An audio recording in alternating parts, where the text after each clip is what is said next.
Welcome into another episode of Coffee and Conversation with Coach Tony. Coach, it's a new year, and it looks like you also got a new mug there. Can you talk a little bit about that? Yes, Brian. Happy New Year. My daughter, for my birthday, got me this nice Harvey Specter quote: "Success is not final, failure is not fatal. It's the courage to continue that counts." By the one and only Harvey Specter. So, a shout out to my daughter, Alexa, for a good Christmas gift. She knows I do the show, and she's like, "Hey, Dad, a new mug for you." So, I'm happy for that. Nice, thoughtful gift. So, Coach, you guys had all of your 2024 commits here on campus last weekend. Can you just talk a little bit about what all you did there, and just kind of like the opportunity for everyone to get together and just get with the coaching staff again before the season starts? Yeah, so a few years ago we started this where we'd bring all the kids in and their parents, kind of like we'd tell them it's a meet and greet, get the awkwardness out before you guys arrive on campus in August. And they showed up on Saturday. We did a lunch, margaritas. Then we all went to the Mercer basketball game, women's basketball, and they crushed the Catamounts of Western Carolina, which was great to see. And then our girls did a little photo shoot with them and their families in our new drip and everything like that. So after that, they hung out with their hosts, and then we took them to Oliver's for dinner. Give back to the local community. And we're there for a couple hours having a nice dinner, conversation there. And then they went with our hosts, and the next day we had breakfast with them, and then they all went home. So it was a great atmosphere, great night. Staff, parents, and incoming players to hang out a little bit, answer some questions, and then they kind of figure out who they want to live with, what personalities kind of mesh well and everything. So most of them have met each other in the course of the last year of recruiting events and tournaments, but to come together all 8 of them, with all the family members there was pretty neat to see and a good time. You guys also hosted an ID prospect camp here this week. Can you talk a little bit about what that all entails, and then what's the difference between hosting a camp like that versus going out recruiting to different tournaments and seeing girls that way? Yeah, first I want to say a big shout out to all our participants, all the prospects. We had, I think, 84 kids here, our biggest one-day camp we've had. Nice. And also the staff that was here. We had coaches from Georgia, Georgia State, Auburn, Georgia Southwestern, and Wesleyan College here in Macon. So we had 5 other institutions here to watch, coach, and recruit these kids. The biggest difference for us is it's a controlled environment. It's more of a smaller, intimate setting. So when you go to these big tournaments and you're running from field to field, you're watching 10, 15 minutes of a game, trying to watch some kids, sometimes 30 minutes, if you're fortunate, a whole half. But now we're able to walk up and talk to them, give them some instruction, give them some pointers, see how they react to that, put them in our training session. Our staff ran a couple sessions. We do a recruiting Q&A, go over the process of recruiting, the different rules you have from Division I to III to NEI to junior college and so forth. So it's an opportunity for these kids to be seen in a 6-hour window, and it's more concentrated than just going to a sporting event somewhere and watching for 15, 20 minutes of them playing. And when they come off the field from playing games, you're talking to them, giving them some more insight. So overall, it's a really good experience, and we've had success identifying kids every time we've had these camps.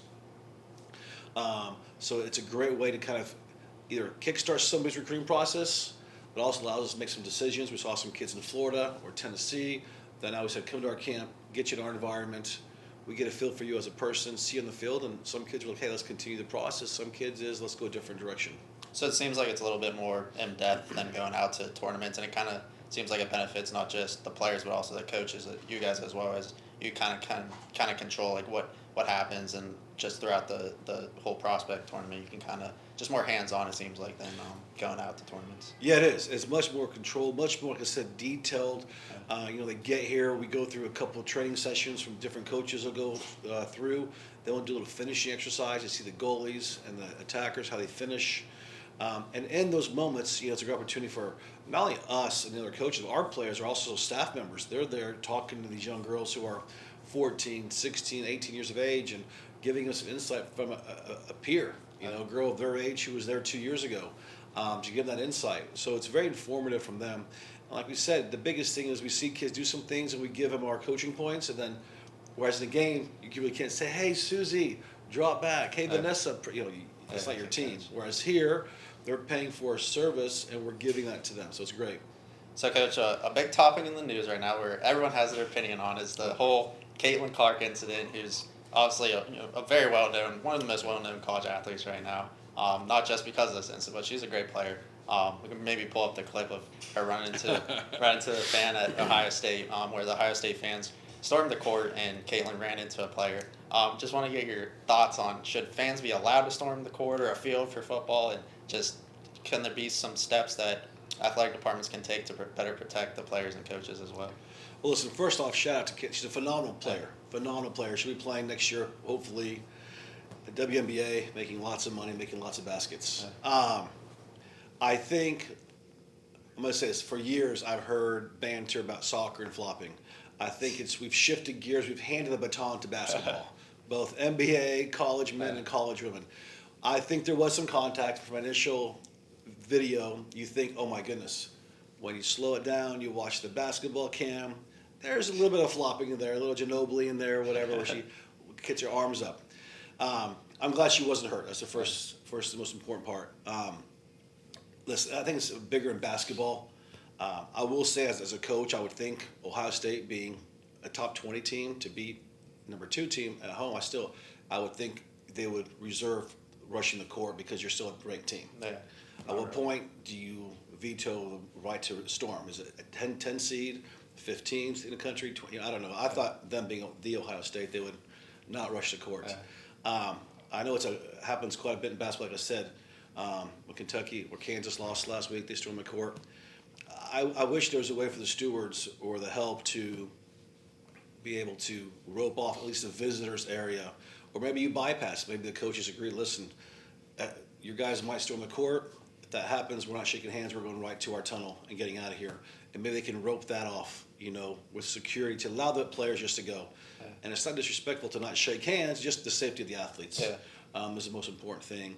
And we understand fans are excited and eager to get on the court. You don't see it in soccer very often. So for us, it's something different.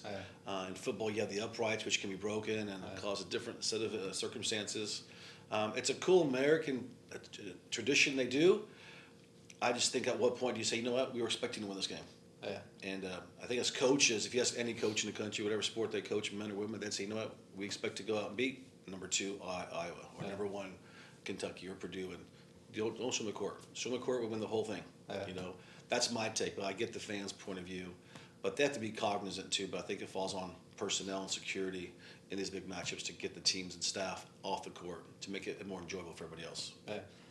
Your spring schedule will be released here shortly. You guys have your teams here. You're going to be playing here in the spring. Can you go through kind of just how the spring schedule is set up here and some of the teams you're going to be playing in the spring, and just like what you will look to get out of a spring season as well? Yeah, this will probably be our most daunting and toughest spring schedule we've had in like 12 years, or 13th spring here at Mercer. I'll give you the quick teams we're playing. We're playing Georgia College, D2, and then we go to South Carolina in the SEC, and then we go to Georgia and play UGA, who was a Sweet 16 team, along with UNC Chapel Hill, the most storied program in the history of women's soccer. And then we go to Columbus State, a D2 power, and then we end our spring slate at home with the University of Florida from the SEC. Very challenging schedule, and we think our girls are ready for it.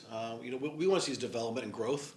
From the first time we start training on February 5th to our last game against Florida, do we see development? Do we see growth in the individuals and in the team as a collective group? We try to get some games that are more competitive and less competitive, so you can work on some things and different kinds of things in the course of the spring. Our biggest thing is it's spring for everybody. So, like when we go play, let's say Georgia College, they might be more motivated. So we're going to challenge our girls to be as motivated as them. Just like when we go play UNC, they might not be as motivated as us. So we tell our team, listen, yes, you might go knock them off. I'm not saying we are. But then if you get knocked off by Georgia College, it's the same kind of situation. So can they mentally be engaged every match? And that's going to be a challenge for that we're going to push for, because we're going to have Georgia College, then South Carolina, then Georgia and North Carolina, and then Columbus State. So can they continuously get better every game until we get to Florida? Our first and most important priority is going to be health. Can we get everybody out healthy? We have a good roster. We're deep this year, we feel, deeper than we have in the past. We can play multiple games and higher ranked teams. And what they do with the training. So every day with training and fitness components, can that translate to the field? and hopefully that springboards you into the summer workouts, into the fall preseason for an exciting fall. But we're really excited with the schedule we put together. We think it excites recruits. It excites our team to play those teams. Now, they have to do the work to prepare themselves to play these teams who are in the Sweet 16, Elite Eights, the most storied team in North Carolina. But it's a great challenge for them. Coach, we appreciate the time. Thanks, and go Bears.